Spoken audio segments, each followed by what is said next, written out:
ಜ್ಞಾನ ಶಾಖೆಗಳ ಮೇಲೆ ತನ್ನ ಪ್ರಭಾವವನ್ನ ಅದು ಬೀರ್ತಾ ಹೋಯಿತು. ಸಿಗ್ಮಂಡ್ ಫ್ರೈಡ್ ಹೇಳ್ತಾನಲ್ಲ, ಮಹಿಳೆಯ ಎಲ್ಲ ಸ್ವಭಾವಗಳ ನಿರ್ವಚನವನ್ನ ಆತ ಅವಳ ಲೈಂಗಿಕ ತೃಪ್ತಿ ಮತ್ತು ಅತೃಪ್ತಿಯ ನೆಲೆಯಲ್ಲಿ ವಿಶ್ಲೇಷಣೆ ಮಾಡ್ತಾನೆ.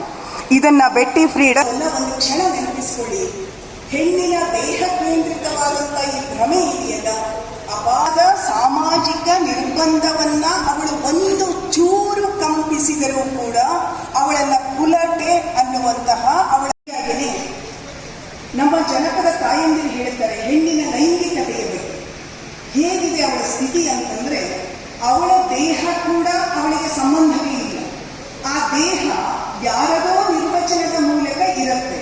ಇದನ್ನು ಆಸ್ ಎ ಆಫೀಸರ್ ಆಗಿ, ಅದು ಪೊಲೀಸ್ ಇಲಾಖೆಯಲ್ಲಿ ಇರುವಂತಹ ಒಬ್ಬ ಅಧಿಕಾರಿಯಾಗಿ, ಒಬ್ಬ ಹಾಗೆಯೇ ಕೌಟುಂಬಿಕ ವ್ಯವಸ್ಥೆಯಲ್ಲಿ ಇರುವಂತಹ ಒಂದು ಮಹಿಳೆಯಾಗಿ, ಅದರ ಜೊತೆಗೆ ಸಾಮಾಜಿಕ ವ್ಯವಸ್ಥೆಯನ್ನ ನೋಡ್ತಾ ಇರುವಂತಹ ದೃಷ್ಟಿಕೋನವನ್ನ ಸಹ ನನ್ನ ಮನಸ್ಸಿನಲ್ಲಿ ಇಟ್ಕೊಂಡು ಹಲವಾರು ಆಂಗಲ್ ಅಲ್ಲಿ ಅಥವಾ ಬೇರೆ ಬೇರೆ ಮಜಲುಗಳಲ್ಲಿ ಅದನ್ನ ವಿಚಾರ ಮಾಡೋದಾದ್ರೆ, ನಾವು ಯಾವುದನ್ನು ಸಹ ತುಂಬಾ ಚಿಕ್ಕದಾಗಿ ಅಥವಾ ತುಂಬಾ ಕಡಿಮೆ ಇದೆ ವಿಚಾರ ಅನ್ನುವಂತ ಮಾತಾಡುವಂತಹ ಸ್ಥಿತಿಯಲ್ಲಿ ಇಲ್ಲ. ಈ ಒಂದು ವಿಚಾರ ಏನಿದೆ ಲೈಂಗಿಕ ದೌರ್ಜನ್ಯ ಅಂತದ್ದು ತುಂಬನೇ ನಾವೆಲ್ಲರೂ ಸೂಕ್ಷ್ಮವಾಗಿ ಅವಲೋಕಿಸಬೇಕಾದಂತಹ ವಿಚಾರ ಆಗಿದೆ. ನಾವು ಮೊದಲನೇದಾಗಿ ನೋಡ್ತಾ ಇದ್ರೆ, ನಾವು ಎಲ್ಲೋ ಒಂದ್ ಕಡೆ ಬೇರೆ ಎಲ್ಲೋ ಸಾಮಾಜಿಕವಾಗಿ ನಡೀತಾ ಇದೆ, ನಮ್ಮ ದೇಶದಲ್ಲಿ ನಡೀತಾ ಇದೆ, ನಮ್ಮ ಪ್ರಪಂಚದಲ್ಲಿ ನಡೀತಾ ಇದೆ ಲೈಂಗಿಕ ದೌರ್ಜನ್ಯ. ನಮ್ಮ ಮನೆಯಲ್ಲಿ ನಾವು ಮೊದಲು ಅವಲೋಕಿಸಬೇಕಾಗಿರೋದು, ನಮ್ಮ ಮನೆಯಲ್ಲಿ ಅಥವಾ ನಮ್ಮ ಕುಟುಂಬದಲ್ಲಿ ಯಾರ ಮೇಲೆ ಲೈಂಗಿಕ ದೌರ್ಜನ್ಯ ಆಗ್ತಾ ಇದೆ, ಯಾರು ಅದಕ್ಕೆ ಒಳಗಾಗ್ತಾ ಇದ್ದಾರೆ, ಯಾವ ರೀತಿಯಾಗಿ.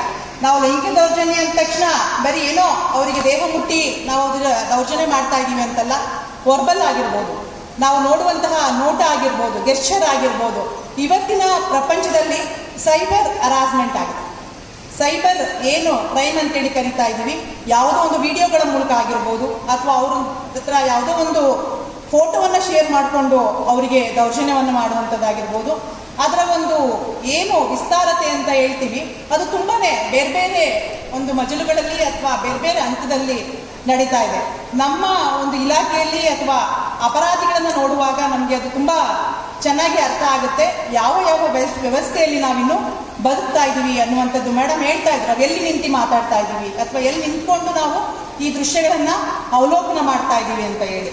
ನಾವೆಲ್ಲರೂ ಅನ್ಕೊಬಹುದು, ಸುಮ್ಮನೆ ಯಾವುದೋ ಒಂದು ಹೆಣ್ಮಗು ಒಂದು ಬಸ್ ಸ್ಟ್ಯಾಂಡ್ ಅಲ್ಲಿ ಹೋಗಿ ನಿಂತ್ಕೊಂಡು ಆಕೆಯ ಪರಿಸ್ಥಿತಿ ನಮಗೆ ಅರ್ಥ ಆಗ್ತದೆ. ಸೊ ಅವಳ ಒಂದು ಕಷ್ಟ ಎಷ್ಟಿರುತ್ತೆ, ಒಂದು ಬಸ್ಸನ್ನ ಹತ್ತಿ ಆಕೆ ತನ್ನ ಊರಿಗೆ ಹೋಗಿ ತಲುಪಬೇಕು ಅನ್ನುವಷ್ಟರಲ್ಲಿ ಅವಳು ಯಾವ ರೀತಿಯಾದಂತಹ ದೌರ್ಜನ್ಯವನ್ನ ಅನುಭವಿಸಿರ್ತಾಳೆ ಅನ್ನುವಂಥದ್ದು ನಮಗೆ ಇವತ್ತಿಗೂ ಸಹ ಇದೆ ಅಂತಂದ್ರೆ, ಇದು ನಮ್ಮೆಲ್ಲರ ಇಡೀ ಒಂದು ವ್ಯವಸ್ಥೆಯ ವೈಫಲ್ಯ ಅಂತ ಹೇಳೋದಕ್ಕೆ ನಾನು ಇಷ್ಟಪಡ್ತೇನೆ. ಒಂದು ವ್ಯವಸ್ಥೆ ವಿಫಲವಾಗಿದೆ ಅಂತ ಹೇಳಿ, ಅದರಲ್ಲಿ ಅದು ಸಮಾಜ ಇರ್ಬೋದು ಅಥವಾ ಕಾನೂನುಗಳಿರ್ಬೋದು ಅಥವಾ ಬೇರೆ ಬೇರೆ ವ್ಯವಸ್ಥೆಗಳಲ್ಲಿ ಇರ್ಬೋದು, ಒಟ್ಟಾರೆಯಾಗಿ ಅದು ನಮ್ಮ ವ್ಯವಸ್ಥೆಯ ವೈಫಲ್ಯತೆಯನ್ನು ಎತ್ತಿ ಹಿಡಿಯುತ್ತೆ ಅಂತೇಳಿ. ನನ್ನ ಒಬ್ಳು ಸ್ನೇಹಿತೆ ಯಾವಾಗ ಮೊದಲು ಒಂದ್ಸರಿ ನನ್ನ ಹತ್ರ ಡಿಸ್ಕಸ್ ಮಾಡುವಾಗ ಹೇಳಿದ್ಲು, ಅವಳು ಕಾಲೇಜ್ ಮುಗಿಸ್ಕೊಂಡು ಒಂದು ಬಸ್ ಹತ್ತಿರ್ತಾಳೆ, ಬಸ್ ಹತ್ತಿ ಅವಳು ಒಂದು ವಾರ ಅಥವಾ ವೀಕ್ಲಿ ಒನ್ಸು ಅಥವಾ 15 days ಒನ್ಸು ಅವಳ ಊರಿಗೆ ಹೋಗುವಂಥದ್ದು ಇರ್ತದೆ. ಅಲ್ಲಿ ಬಂದು ಕೂತ್ಕೊಂತಾಳೆ, ಅವಳು ಒಬ್ಬಳೇ ಬರೋವಂಥದ್ದು, ಹೋಗಬೇಕು ಅಥವಾ ಇದನ್ನ ಹೇಗೆ ತಡೆಗಟ್ಟಬೇಕು ಅನ್ನುವಂಥ ನಿಟ್ಟಿನಲ್ಲಿ ಮೇಡಮ್ ಹೇಳಿದ್ರು. ತುಂಬಾ ಇದೆ, ಅಪರಾಧಗಳು ನಡೀತಾ ಇದೆ, ಈ ವ್ಯವಸ್ಥೆಯಲ್ಲಿ ಲೈಂಗಿಕ ದೌರ್ಜನ್ಯಗಳು ಆಗ್ತಾ ಇದೆ, ಬಟ್ ಅದನ್ನ ನಾವೆಲ್ಲರೂ ಹೇಗೆ ಅದರಿಂದ ಹೊರಬರಬೇಕು ಅನ್ನುವಂತಹ ಒಂದು ಪರಿಸ್ಥಿತಿಯಲ್ಲಿ ಯೋಚನೆ ಮಾಡುವಂಥದ್ದಾದ್ರೆ, ಮೊದಲು ನಾನು ಹೇಳುವಂಥದ್ದು ನಮ್ಮ ಮನಸ್ಥಿತಿಗಳು ಸರಿ ಹೋದ್ರೆ ಎಲ್ಲ ಪರಿಸ್ಥಿತಿಗಳು ಸರಿ ಹೋಗ್ತವೆ ಅನ್ನುವಂಥ ಒಂದು ಮಾತನ್ನ ನಾನು ಹೇಳೋದಕ್ಕೆ ಇಷ್ಟಪಡ್ತೇನೆ. ಯಾವುದೇ ಅದು ಪುರುಷ ಆಗಿರ್ಬೋದು, ಮಹಿಳೆ ಆಗಿರ್ಬೋದು. ಮೇಡಮ್ ಹೇಳ್ತಾ ಇದ್ರು, ಇವತ್ತು ನಮ್ಮ ಪುರುಷರಿಗೆ ಸ್ತ್ರೀವಾದದ ಒಂದು ವಿಚಾರ ಜಾಸ್ತಿ ಆಗ್ಬೇಕು ಅಂತೇಳಿ, ಆದ್ರೆ ಇಲ್ಲಿ ಯಾರು ಜಾಸ್ತಿ ಪುರುಷರು ಕಾಣಿಸ್ತಾ ಇಲ್ಲ, ಮಹಿಳೆಯರೇ ಜಾಸ್ತಿ ಇದೀವಿ. ಸೊ ಹಾಗಾಗಿ ಒಟ್ಟಾರೆಯಾಗಿ ಮನೆಯಲ್ಲಿ ನಾನು ಯಾವುದೇ ಪುರುಷ ಅಥವಾ ಮಹಿಳೆ ಈ ರೀತಿಯಾದಂತಹ ವ್ಯತ್ಯಾಸೀಕರಣ ಮಾಡಿ ನಾನು ಹೇಳೋದಕ್ಕೆ ಇಷ್ಟಪಡೋದಿಲ್ಲ. ಒಟ್ಟಾರೆಯಾಗಿ ಎಲ್ಲರೂ ವ್ಯವಸ್ಥೆ ಒಳಗಡೆ ನಾವು ಯಾರಿದ್ದೀವಿ, ಪುರುಷರಿದೀವೋ ಮಹಿಳೆಯರಿದೀವೋ, ಈ ಒಂದು ದೌರ್ಜನ್ಯಗಳನ್ನ ತಡೆಗಟ್ಟೋದಕ್ಕೆ ಇಬ್ಬರಿಂದಲೂ ಸಹ ಸಾಧ್ಯ ಆಗುತ್ತೆ, ಸಾಧ್ಯ ಆಗ್ಬೇಕು. ಬಟ್ ಅದಿಬ್ರು ಎಲ್ಲೋ ಒಂದ್ ಕಡೆ, ನಾನು ಹೇಳಿದೆ ನಿಮ್ಗೆ, ಮನೆಯಲ್ಲಿ ನಡೆಯುವಂತ ದೌರ್ಜನ್ಯ ಯಾರ ಕಡೆಯಿಂದ ಆಗಿರ್ಬೋದು. ಹೆಣ್ಣಿನ ದೇಹದ ಸೂತಕವನ್ನ ನಿರಾಕರಣೆ ಮಾಡಲಿಕ್ಕಾಗಿಯೇ ಅಕ್ಕ ತನ್ನ ದೇಹವನ್ನೇ ಒಟ್ಟಿ ಪ್ರತಿರೋಧವನ್ನ ತೋರಿದಂತಹ ಚರಿತ್ರೆ ಕೂಡ ಕನ್ನಡಿಗರಾಗಿ ನಮಗೆ ಇದೆ, ಈ ನೆಲಕ್ಕೆ ಇದೆ ಅನ್ನೋದಕ್ಕೆಲ್ಲ ಅದು ದೇಹ ನಿರಾಕರಣೆಯ ಬಹಳ ದೊಡ್ಡ ಹೆಜ್ಜೆ ಅನ್ನೋದನ್ನು ನಾವು ಗಮನಿಸಬೇಕು. ಆದರೆ ಸಮಸ್ಯೆ ಎಲ್ಲಿದೆ ಅಂತಂದ್ರೆ, ಈ ದೇಹಗಳಲ್ಲಿ ಗಂಡು ದೇಹವನ್ನ ಪ್ರಧಾನ ಅಂತ ಪ್ರತಿನಿಧೀಕರಿಸಿ ಪ್ರಮಾಣೀಕರಿಸೋದರ ಮೂಲಕವಾಗಿ ಉಳಿದ ಎಲ್ಲ ದೇಹ ಸಾಧ್ಯತೆಗಳನ್ನ ನಿರಾಕರಿಸುವಂತಹ ಒಂದು ಚಿಂತನಾ ಕ್ರಮ ಬೆಳಕೊಂಡು ಬಂತು. ಥಾಮಸ್ ಲಾಕರ್ ಮೇಕಿಂಗ್ ಸೆಕ್ಸ್ ಅನ್ನುವಂಥ ಕೃತಿಯೊಳಗಡೆ ಈ ಮಾತನ್ನ ಹೇಳ್ತಾರೆ. ಗಂಡಿನ ದೈಹಿಕತೆಯ ಮೂಲಕ ಹೆಣ್ಣನ್ನ ಬೆಲೆಗಟ್ಟುವ ಈ ಕ್ರಮ ತೀರ ಅನ್ಯಾಯದ್ದು ಅನ್ನುವ ಮಾತನ್ನ ನಾವು ಗಮನಿಸ್ತೇವೆ. ಸ್ತ್ರೀವಾದ ಹೆಣ್ಣನ್ನ ಅಪರಿಪೂರ್ಣ ಅನ್ನುವಂತಹ, ಅವಳನ್ನ ಅಧೀನ ನೆಲೆಗೆ ತಳ್ಳಬೇಕು ಅನ್ನುವಂತಹ ರಾಜಕಾರಣವನ್ನ ಬಹಳ ತೀವ್ರವಾಗಿ ವಿಶ್ಲೇಷಣೆಗೆ ತೊಡಗಿಸುತ್ತೆ. ಇವತ್ತು ದೇಹ ರಾಜಕಾರಣದ ಪ್ರಶ್ನೆ ದೇಹ ರಾಜಕಾರಣದ ಪ್ರಶ್ನೆಯಾಗಿ ಉಳಿದಿಲ್ಲ, ಅದೊಂದು ಉದ್ಯಮವಾಗಿ ಬೆಳೆದಿದೆ. ದೇಹ ರಾಜಕಾರಣವನ್ನ ಒಂದು ಉದ್ಯಮೀಕರಿಸಿರುವಂತಹ ಸ್ಥಿತಿಯ ಒಳಗಡೆ ನಾವಿದ್ದೀವಿ. ಪಿತೃ ಪ್ರಾಧಾನ್ಯತೆ ಎಷ್ಟು ಕಠಿಣವಾಗಿದೆ ಇವತ್ತಿನ ಕಾಲದಲ್ಲಿ ಅಂದ್ರೆ, ಅದು ವ್ಯಕ್ತಿಯೊಬ್ಬನ ಫಲಾನುಭವಿಯಾಗಿ ಅವನನ್ನು ಉಳಿಸಬೇಕು ಅನ್ನುವಂಥ ಆಲೋಚನೆಯಲ್ಲಿ ಉಳಿದಿಲ್ಲ.